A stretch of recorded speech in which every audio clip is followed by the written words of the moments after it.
My friends, what was once just science fiction, a Hollywood script made to scare us in movie theaters, has just become the most terrifying reality for the enemies of the West. Forget what you know about missiles, tanks, or aircraft carriers. The game has changed. It's no longer just about brute firepower.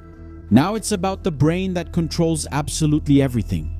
Because the Pentagon has just sent a signal that should make the world stop and rethink everything it understands about sovereignty. The Secretary of Defense, Pete Ragsett, signed a memorandum that redefines the very existence of the United States Armed Forces. From now on, the American military is officially AI first. AI first. This isn't a vague promise for the next decade. It's a deep integration that's happening right now. Now, at the most classified and sensitive levels of the American government, Skynet is no longer just a movie character. It's the operating system of the most powerful military force on the planet. And if you think this is just a technical upgrade, you're not understanding the size of the abyss that has opened beneath the feet of anyone who dares to challenge this new order. Now subscribe to the channel, turn on the notification bell, and like the video. In the past, war operated in Kishinev. We called it human time. A military operation took weeks, sometimes months of exhaustive analysis. Imagine hundreds of intelligence officers poring over physical and digital maps. Satellite photos being manually compared by exhausted analysts. Field reports being sifted through by minds that inevitably fail under pressure. That time is over. The Pentagon has just integrated artificial intelligence capabilities at the impact levels IL-6 and IL-7. Let me translate so you can understand the technical gravity of this. The impact levels, which range from 2 to 7, dictate the sensitivity of the data that can be stored and processed in a cloud network. IL-6 and IL-7 are the absolute top of the security pyramid. We're talking about ultra-secret data, information that can change the fate of entire nations in seconds. By placing IADN within these structures, the Pentagon is now saying that the machine has full access to the central nervous system of American defense. With the help of NVIDIA's massive processing chips and SpaceX's low-orbit satellite constellation, target processing that used to take days now happens in fractions of a second. AI doesn't sleep, doesn't hesitate, and doesn't have emotional bias. It tracks the signal, compares it with behavior patterns detected in real time, cross-references it with historical data from 2026, and delivers the firing solution before the enemy even knows they've been detected. The general in the command room is no longer the strategist drawing up the plan on the board. He's the final rubber stamp. He receives the analysis ready-made. The target has been identified and the probability of success is 99%. The ideal weapon for this bunker is this one. The algorithm has already delivered checkmate, the human just signs off. Human time has been deleted from the battlefield. Look at the scale of the alliance that was assembled behind the scenes. The Department of Defense announced a coalition that seems straight out of a conspiracy book, but it's pure strategic reality. OpenAI, Google, Microsoft, Amazon, and NVIDIA are providing the backbone of modern warfare.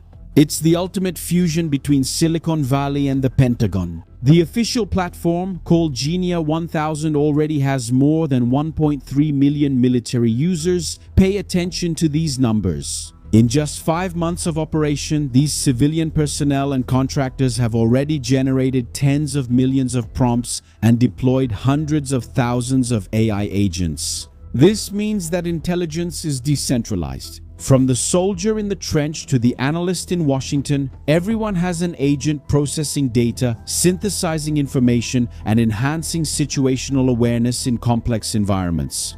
Tasks that used to take months of bureaucratic and logistical work are now solved in days or hours. The Pentagon is building an architecture that prevents what they call vendor lock-in. They want total flexibility. If OpenAI has the best language model today, they use it. If Google has the best computer vision tomorrow, they integrate it. The goal is to ensure that the joint force has access to a diverse suite of AI capabilities coming from the entire American technology ecosystem. It's the United States leadership in AI being converted into absolute national sovereignty and tested in the real world. They are creating a decision factory where uncertainty is enemy number one. But now let's leave theory behind and go to the field where blood is shed and technology is pushed to the limit. They say artificial intelligence was the key piece in the relentless operation to capture Maduro. Although the government does not officially admit how, the signs indicate that tools like the cloud were used in building the tactical plan. Imagine a machine calculating every satellite photo, every hacked radio signal, every intercepted telegram message, and every troop movement. AI throws all of that into a processor, runs a massive launch and says, the best path is this one, at this time, with this attack vector, flying at this altitude to avoid radars.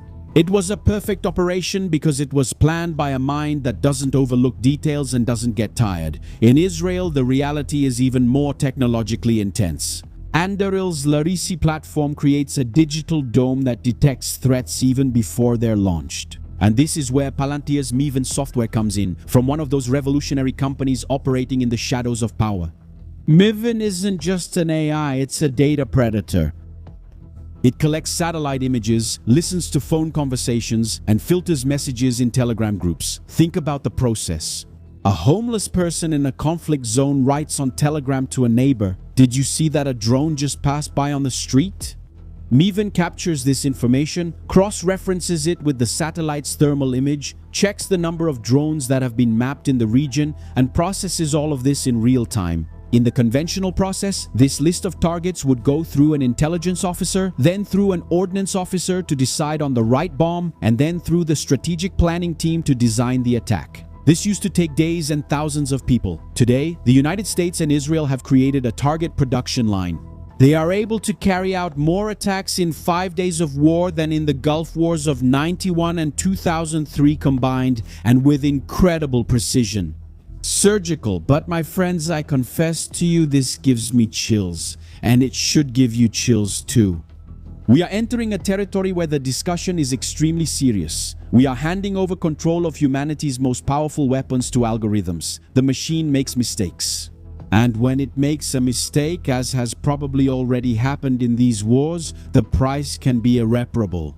Human beings can no longer keep up with this sophisticated production line.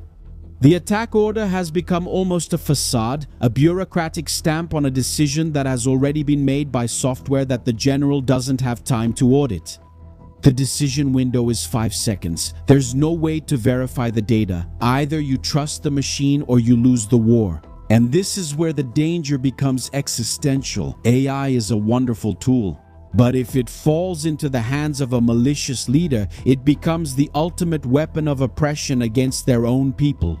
Imagine a dictator with access to an AI that maps every dissident through facial recognition and real-time social media analysis. Well, that's already happening in China right now. It also happens in Europe, and definitely in Brazil, and there's more.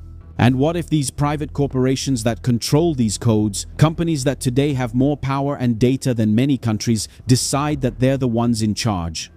We're witnessing the birth of a world where corporations can overthrow governments just by shutting off access to their algorithms.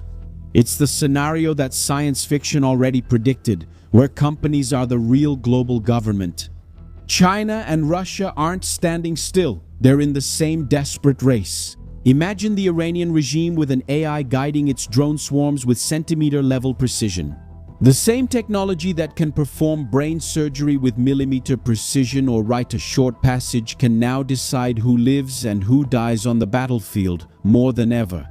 Knowing how to choose our leaders is a matter of survival. We need men who still have their finger on the button and their conscience in the right place for now. Because if the system becomes fully autonomous, the concept of humanity in war will be nothing more than a nostalgic memory. My friends, the board has changed and the old rules have been incinerated. Are we moving toward peace through technology or toward the total domination of machines over the human spirit? Is technology the only way to defeat terror? Or are we creating our own executioner? What happens at the Pentagon or in Israel directly impacts your life, your cost of living, and your security. Understanding this shadow game is the only way not to be caught off guard by the system's next move. That's why more than 3,000 subscribers already fund our exclusive intelligence bunker. That's where I reveal what censorship tries to hide here, where we analyze the machinery behind wars and how each AI prompt impacts your real life. Well, the QR code is here on the screen and the links are in the description and in the first pinned comment. And our exclusive censorship-free platform is for those who decided to go beyond the surface and support this independent intelligence that allows us to understand the world and wars. Comment sovereignty if you believe that man should always be above the machine, or if this technology is the only way to defeat terror. And for those of you looking for a refuge from this bombardment of information but want to keep your values intact, our new series and movie channel is already live. It's a space free from woke culture, without whining and without hidden agendas. Just powerful stories, epic tales, and series for you to enjoy with your family, bringing back the culture that really matters. Now shield your mind, protect your perception, and get ready for what's coming next. Subscribe to the channel, turn on the notification bell, leave a like on the video, and share it with your friends. I'm Shimon Oliveira, and I'll see you in the next video. See you then.